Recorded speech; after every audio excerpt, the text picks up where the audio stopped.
Welcome to my YouTube channel. ඉතින් කොහොමද ඔයාලට මම හිතනවා හැමෝම හොඳින් නැති කියලා. ඉතින් මම අද ඔයාලට මේ වීඩියෝ එකෙන් ගෙනාවේ මම අද උදේ ඉඳලා හවස වෙනකන් කරගත්ත වැඩ ටික අද දවස හරිම සතුටින් ගත කළා. ඉතින් ඔයාලට මම ගිය වීඩියෝ එකෙන් ගෙනාවනේ මම උදේ පහන තියන්න පටන් ගත්තා. ඉතින් ඊට පහවදා දවස තමයි මේ දවසේ ඉඳලා මම හැමදාම උදේට බුද්ධ පූජාව තියන්න හිතාගත්තා. ඉතින් අද ඉඳලා තමයි පටන් ගත්තේ. මම ඉස්සෙල්ලත් තිබ්බා චූටි පුතා හම්බෙන්න කලින්. ඊට පස්සේ ඉතින් චූටි පුතාගේ වැඩ එක අතපසු වුණා. ඒත් මම දැන් හිතාගත්තා කිසිම වැඩක් නිසා බුද්ධ පූජාව තියෙන එක අතපසු කරන්නේ නැහැ කියලා. මම දිගටම තියනවා කියලා හිතාගත්තා. ඉතින් මේ උදේ මම 4:00ට නැගිටලා මේ විදිහට කෑම හදලා බුද්ධ පූජාව තිබ්බා. ඉතින් ලොකු දුවටත් අත ගහලා යන්න පුළුවන් වුණා. බුදුන් වඳින්න පුළුවන් වුණා. ඉතින් අද මම කෑම හැදුවේ ලොකු දුවට හාල් මැස්ස බෙදුනුයි පරිප්පුයි. ඉතින් මම බුද්ධ පූජාවට තිබ්බේ පරිප්පු විතරයි. මට හිතුණා පිළිත් තියෙනක හොඳ නැහැ කියලා. නමුත් මම වීඩියෝස් බලලා මම ඒ ගැන චුට්ටක් බැලුවා. ඉතින් මේ වීඩියෝස් වලත් ගොඩක් දන්න අය කියලා තියෙන්නේ බුදුරජාණන් වහන්සේට පිළි පූජා කරන්න එපා කියලා කොහෙවත් නැහැ. ඒ වගේ කියලා තියෙන්නේ බුදුරජාණන් වහන්සේට පූජා කරන්න ඕනි ප්‍රණීත භෝජන සංග්‍රහයක්. ඒක තමයි සුදුසු. ඉතින් මම හිතාගත්තා පිළි වර්ග ගොඩක් හැදෙන්නේ උදේට හාල් මැස්ස කරවල, ඒ වගේම බිත්තර, ඒ වගේ දේවල්නේ. ඉතින් මම අපිට හදන දේවල්ම බුදුරජාණන් වහන්සේටත් පූජා කරනවා කියලා මම හිතාගත්තා. කිසිම පවක් නැහැ කියලා මම බණ දේශනාවලදී අහලා තියෙනවා. ඉතින් ඒ නිසා මම පූජා කරන්න හිතාගත්තා. ඊට පස්සේ මේ තියෙන්නේ බුද්ධ පූජාව එහෙම පූජා කරලා බුදුන් වැඳලා ඒ ටික කරලා දුවත් ඉස්කෝලේ ගියානේ. ඉතින් ඒ ටික ඔක්කොම කරලා ඊට පස්සේ ඉතින් මම ආවා. චූටි පුතාට මම ගේට් අස් කරා. චූටි පුතාට ඉන්දියාප්ප ඕනේ කියලා කිව්වා. ඉතින් ඉන්දියාප්ප ඔයාලා මම ගිය වීඩියෝ එකකින් පෙන්නුවානේ. ඒ අක්කලගේ ගේ ගාව තමයි චූටි කඩයක් වගේ හදලා තියෙන. ඔය ඔයාලට පේන්නේ මැටියෙන් ගහලා ලස්සනට පිරිසිදුවට පිළිවෙලට හදලා තියෙනවා. ඉතින් ඉන්දියාප්ප ගෙනියන්න ආපු ගමන් මෙතන තියෙනවා අටපෙතිය ගස් ටිකක්. ඉතින් එතන හැමදාම මල් තියෙනවා.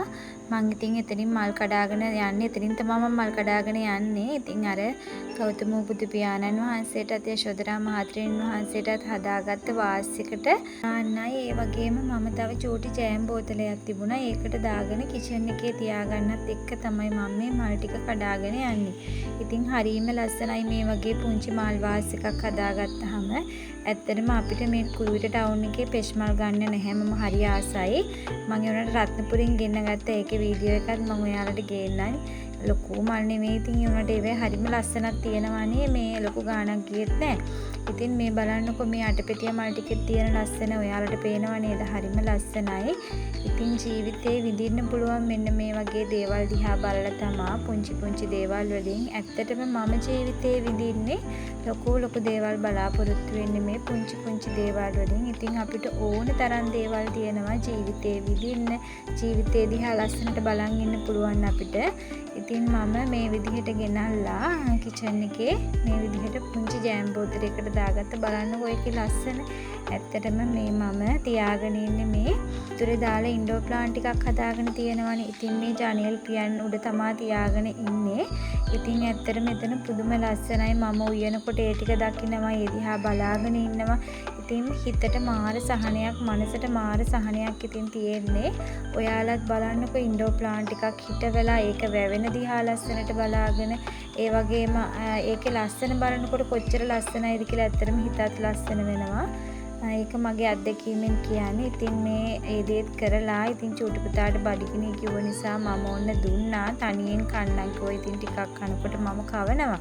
මොකද ඔක්කොම තනියෙන් කන්නේ නැහනේ.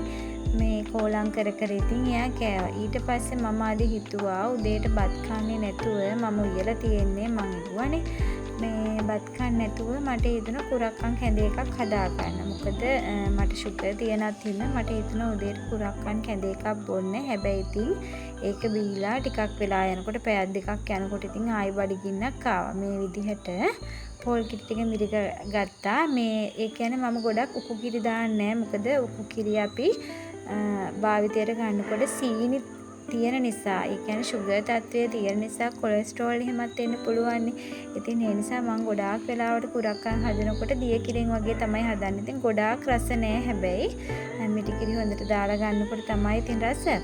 ඉතින් මම මේ විදිහට කුරක්කන් කැඳ ටිකක් බිව්වා. ඊට පස්සේ ඉතින් දියාප්ප කාලා ඇවිල්ලා චූටි පුතත් ඉතින් මේ විදිහට කුරක්කන් කැඳ චුට්ටක් සීනි දාලා දුන්නාම ඉතින් එයාත් බොනවා.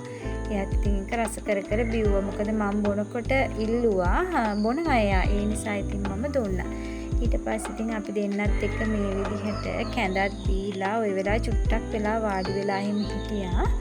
ඊට පස්සේ චූටි පුතා හැරිය පස්සේනේ ඉතින් මට මගේ රූම් එක අස් කරගන්න බැරි වුණා. මේ ඉතින් ඔයාලා නම් එහෙම බබාලා නැත්තම් උදේ පාන්දර නැගිට ගමන් ඇඳස් කරන්න. ඒක හොඳ පුරුද්දක්. ඒක මනසට ලොකු සහනයක්. ඉතින් මට නම් එහෙම උදේ පාන්දර නැගිට ගමන් මේ දේ කරන්න වෙන්නේ නැහැ. මොකද චූටි දුව නිදි නිසා. ඉතින් චූටි දුව හැරුණාට පස්සේ ටිකක් වෙලා ගියාට පස්සේ තමයි ඇඳ හදන්න පුළුවන් වෙන්නේ. ඉතින් මේ විදිහට ඇඳ හදාගත්තා. මෙහෙම ඇඳ හදලා ඉවරලා කාමරේ සුවඳට පිරිසිදුවට තියෙන එක මේ විදිහට බෙඩ් ෂීට් දාලා ලස්සනට තියෙන එක හිතට හරි සැනසීමක්. ඉතින් මං කියවනේ පුංචි දේවල් වලින් අපිට හිතේ සැනසීම හිතේ සතුට හොයාගන්න පුළුවන් කියලා. ඉතින් මම මෙන්න මේ වගේ දේවල් වලින් තමයි ගෙදර ඉඳන් මගේ හිත සතුටු කරගන්නේ. අපි ඉතින් එළියට ගිහිල්ලා කාලා බීලා ඒ දේවල් කරනවා. ඉතින් ඒව කරන්නේ හැමදාම නැහැනේ. ඒ වුණාට අපි ජීවත් වෙනකොට ජීවිතේ හැමදාම ඉතින් අපිට සතුටින් හිත තියන්න පුළුවන් මෙන්න මේ වගේ දේවල් වලින්. ඉතින් මම බලාපොරොත්තු වෙන්නේ ඒක තමයි. ඒ වගේම මේ අවුරුද්දේ 2026 අවුරුද්දේ මම අලුත් පුරුදු ටිකක් පුරුදු වෙලා තියෙනවා. ඉතින් ජීවිතේ වෙනස් වෙලා තියෙනවා. මම මට ආදරය කරන්න පටන් අරන් තියෙනවා. මං ගිය අවුරුදු වල මං ගැන කිසිසේත්ම හිතුවේ නෑ. මගේ කොණ්ඩේ ගැන, මූණ ගැන, ඇඟ ගැන කිසිම දෙයක් හිතුවේ නෑ. ඒත් මම දැන් ඒ ගැන ගොඩාක් හිතනවා. මම අනිවාර්යයෙන්ම මං ගැන හිතනවා. මම මගේ දවසේ කටයුතු කරන්නේ ගොඩක්ම මම ගැන හිතලා. ඉතින් දරුවෝ ගැන, හස්බන්ඩ් ගැන ඒ ඔක්කොම ගැන බලනවා නැතුව නෙමෙයි. ඒ වුණාට මං ගැන මං ගොඩාක් අවධානය යොමු කරනවා. ඉතින් ඊට පස්සේ ඔන්න කාලා ඒ ටික කරලා ඉවරුණාට පස්සේ මෙන්න මෙයා නිදිය ගත්තා. උදේ ආගේ ඇඟ සෝදලා තිබුණේ හොඳට. ඒ නිසා ආයි ඇඟ සෝදාන්න ගියේ නැහැ. මේ දවස්වල ටිකක් සීතලයි පායන හින්දා උදේට. ඊට පස්සේ යා නිදිය ගත්තට පස්සේ මේ විදිහට මම මුළු ගේම අස් කරගත්තා. ගේ අස් කරලා තිබුණේ ඉතින් ඒ කියන්නේ චුට්ටක් උඩින් අතු ගෑවා විතරනේ. මම හොඳටම ගේ අස් කරගත්ත චූටි පුතා නිදිය ගත්තට පස්සේ. ඉතින් බලන්නකෝ පුදුම තරම් ලස්සනයි නේද මේ ටික.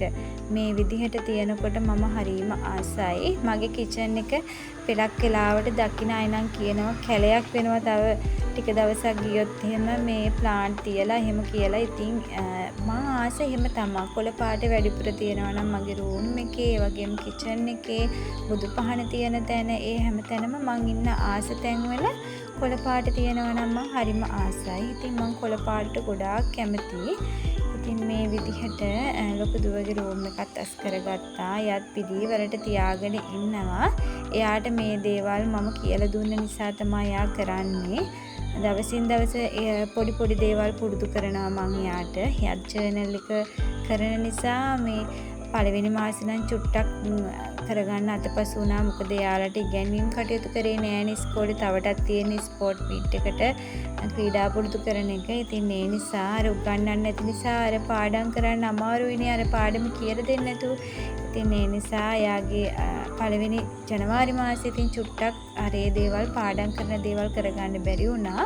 ඉතින් දැන් දෙවනි මාසේ ඉඳලා පෙබරවාරි ඉඳලා මම යාට කිව්වේ ඒ ටික හරියට කරන්න කියලා. ඉතින් මේ තියෙන්නේ හවස් වරුව. මම වොෂ් එකක් එහෙම දාගෙන ආවා. දවල් ඒවනම් වීඩියෝ කරේ නෑ. ඉතින් ඊට පස්සේ මේ විදිහට වොෂ් එකක් දාගෙන ලස්සන ඇඳුමක් ඇඳගෙන ඒ වගේම කණ්ණාඩිය දිහා චුට්ටක් බලාගෙන හිටියා ඔළුව එහෙම පීරගෙන. ඉතින් මම මේ දේ හැමදාම කරනවා. විදිහට බලාගෙන මම විශ්වයට ස්තුතිවන්ත වෙනවා මට මේ වගේ රූපයක් ලබා දුන්නට. ඉතින් මම මේ දේවල් කරනවා දවසේ මොනියම් හෝ වෙලාවක. ඉතින් උදේ කියලාම නැහැ.